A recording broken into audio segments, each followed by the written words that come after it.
რას დავდივით, იმაზე მეც ვაკეთებ და იმაზე მოკლედ დროში. შეიძლება მართლაც ევროპაც გავავოცოთ. Поздравляю весь личный состав. კარგი მანევრია ძალიან. დიაბოლოვაში გადაცემდა. ვაშა გადაცემის სახელით მოგესალმებათ თენგის გოგოტიშვილი. აუცილებლად გვიყურეთ და აუცილებლად გამოგვიწერეთ. YouTube-ზე, Facebook-ზე, Instagram-სა და TikTok-ზე.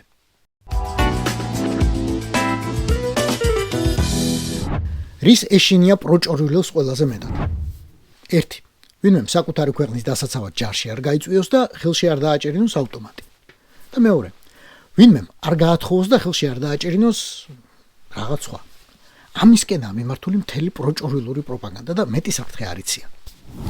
საქართველოში თუ კაცების გათხოვება დააკანონეს და თუ მეორე ფრონტი გახსნეს, გათხოვილი კაცი ვიზით წავა საზღვარგარეთ თუ ვიზის გარეშე დიდი მნიშვნელობა არ ექნება. საქართველოში მეგბირდებით, ვერავინ ვერ მივა სამოქალაქო რეესში და ვერავინ ვერ გადაკეთდება თუ არის ქალი კაცა.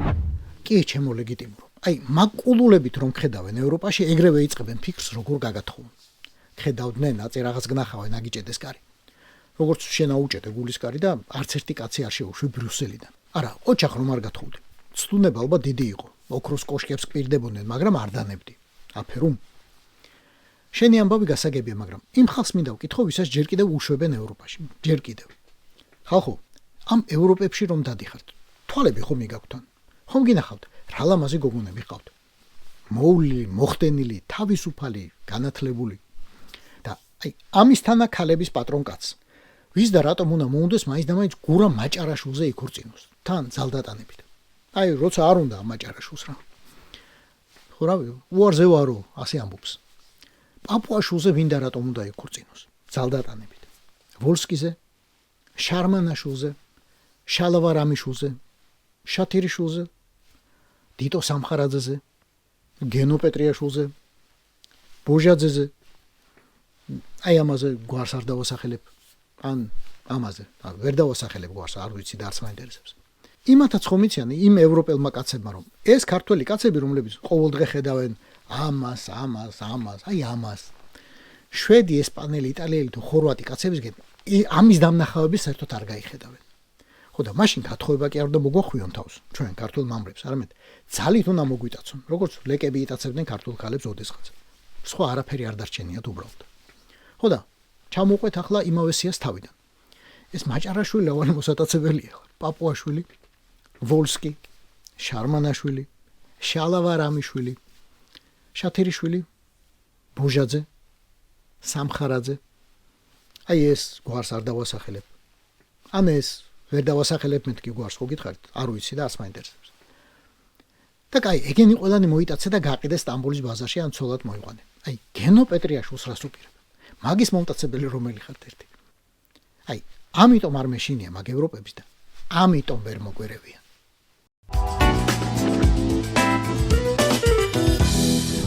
დიდი ხანია სპორტული სიახლეებით არ გამიხარებიხართ. არა და რაგბიზე არაფერს გეტყვით. წაგვართოს ევროპის თასი. კანონზომიერად. ასე იცის, როცა ფედერაციის ხელმძღვანელებსა და მწვრთნელებს პოლიტიკური სიმპათიის მიხედვით ნიშნავ. და ნაკრების წევრებს სადმე ტიტუშკებად ამუშავებ. აჩხუბებ მაგალითად კალოშეს ბანერის დასაცავად. ან როცა ნახევარ ნაკრებს ჩაგიხსნია დოპინგის გამო თავის ექიმიანად. სხვას არაფერს არ უნდა ელოდე. ქონდა რაგბი გვიხარო და 6 ერში აქციეთო, იტალია გამოაგდეთო, მაგრამ აღარა. ეგეც ხოცობის გადავარდნას ელოდება, როგორც ყველაფერი სხვა ამ ქვეყანაში. დღეს კი სხვა სპორტით გაგახარებთ. ჭიდაობით. სულ ახალი ლიგაა სახელად რაფი. ამერიკაში შეიქმნა და რა თქმა უნდა კომერციაზეა ორიენტირებული.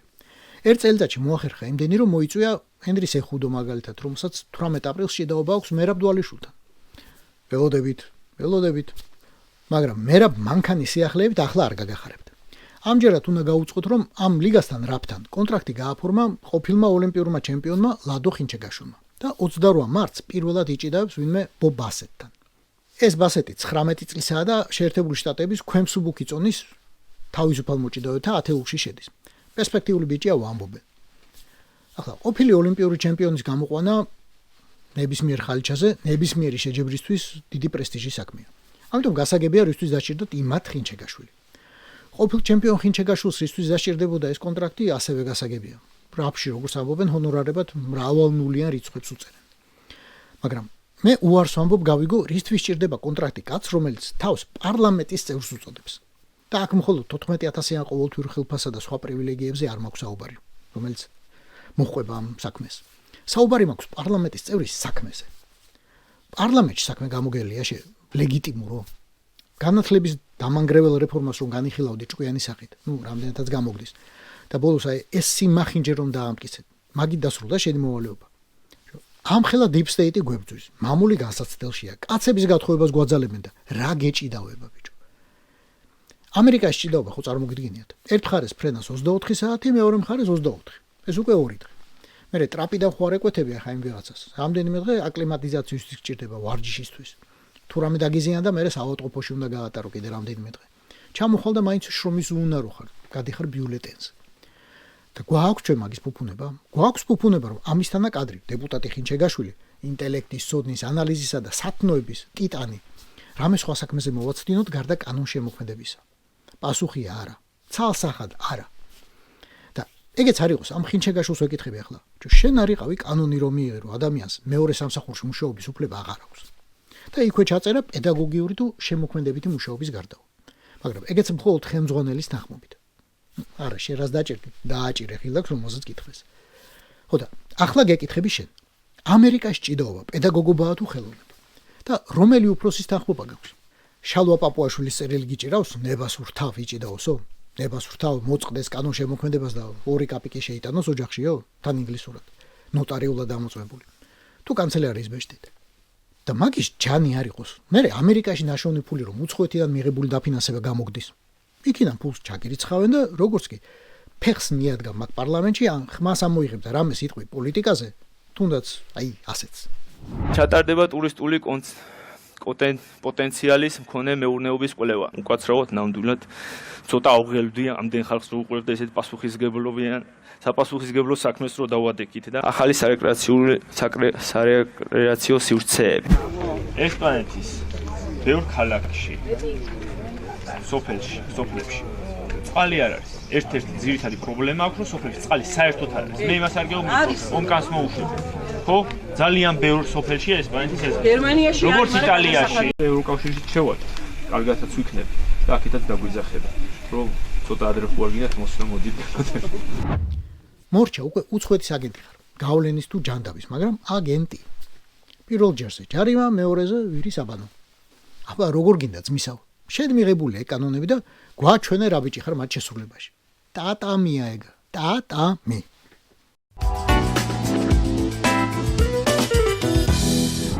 რჩებით პოზიტიურ ტალღაზე.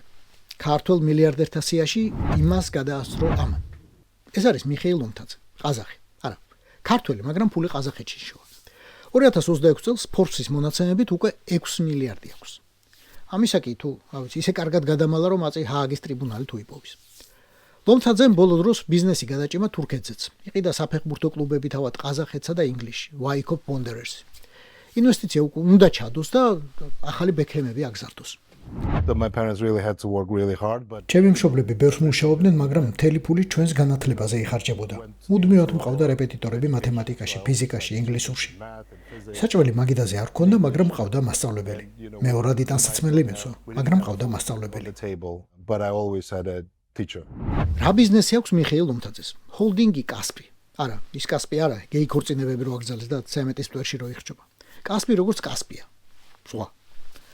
ამ მილიარდერის ბიზნესი იმ მილიარდერისგან განსხვავებით, რომელიც სინამდვილეში დიდი მასშტაბის ჩარჩია, ფოკუსირებულია ხვალინდელ ტექნოლოგიებზე, რომელიც უკვე დღესაა ხელმისაწვდომი. ელექტრონულ ვაჭრობაზე, ფინანსურ ტექნოლოგიებსა და რაღაც სხვა. ლომთაძე ძალიან სერიოზული ქველმოქმედია. ღია წყაროებში შეგიძლიათ იპოვოთ ინფორმაცია, როგორ ეხმარებოდა მაგალითად პატარა ყაზახურ ბიზნესებს, რომ კოვიდის დროს არ გაკოტრებულიყვნენ. კოვიდის დროს ყიდულობდა და არიგებდა ფილტვების სავენტილაციო აპარატებს, სწრაფ ტესტებს, სასწრაფო დახმარების მანქანებს. მცირე ბიზნესს სხვათა შორის ეხმარებოდა 2022 წელსაც, როდესაც ალმატიში არეულობა დაიწყო. მისი ერთ-ერთი ბოლო მიღწევა იყო ყაზახური ხელოვნური ინტელექტის შექმნა. ჯერ საკუთარი კომპანიის საქმეებში დამხმარე დასჭირდა, მერე შეხედა და გახსნა მომხმარებლისთვისაც. მაგრამ გონი ყველაზე მაგარი რის დანერგვასაც ახლა იწყებს, ხელით გადახდა. ასე. თითქოს გუშინ იყო ჯიბით რომ დაქონა მთელი ხელფასი და თითის დასველებით ვითვლიდით, მერე ვიხდიდით. მერე ბარათები დაქონდა, მერე ბეჭედი, მერე რაღაც ჭკვიანური საათები. ეგენი ჯერ ვერ მოგვინელებია და ამ კაცმა სოფლიოში პირველმა ხელი დაადე და გადაიხადეო. Каспий-Алакан тоже в шоке, кто первый клиент, который подключается к Каспий-Алакану. Все, Шавкат подключился к Каспий-Алакан. მორჩა ჩართულია. მეტი არაფერია საჭირო. Больше ничего делать не надо. Быстрее მორჩა достать смартфон. სმარტფონის ამოღებაზე უფრო სწრაფად ხდება. Первый наш клиент, Это который что, оплатил первый клиент? с Каспий-Алакан. Шавкат, спасибо большое. საგანგებოდ ვეძებე და ვერ სადვნახე ცნობები როგორ მონაწილეობს მიხეილ უმთაძე ყაზახეთის პოლიტიკაში. არ მონაწილეობს, რა ვიცი. ძალიან კარგი თუ ყაზახეთის პოლიტიკაში ჩართვა არ უნდა, მაგრამ ქართულში ხომ არ მოუნდებოდა. პარტიების თუ არა სამოქალაქო სექტორის ან მედიის დაფინანსება მაინც. რა ვიცი, თუ შეიცვლით აზრს ბატონო მიხეილ, ჩემს რეკვიზიტებს პირადი შეტყობინებით გამოგიგზავნით და წინასწარ დიდ მადლობასაც გეტყვით. ეს იყო ვაშე გადაცემა. თენგის გოგოტიშვილის პოდკასტი. გვიყურეთ, მოგვიწონეთ და გამოგვიწერეთ. YouTube-ზე, Facebook-ზე, Instagram-სა და TikTok-ზე. რას დავიდით? იმაზე მეც ვაგეთებ და იმაზე მოკლედ დროში. შეიძლება მართლაც ევროპაც გავაოცო. Поздравляю весь личный состав. კარგი მანევრია ძალიან. Я помню очень гадаться.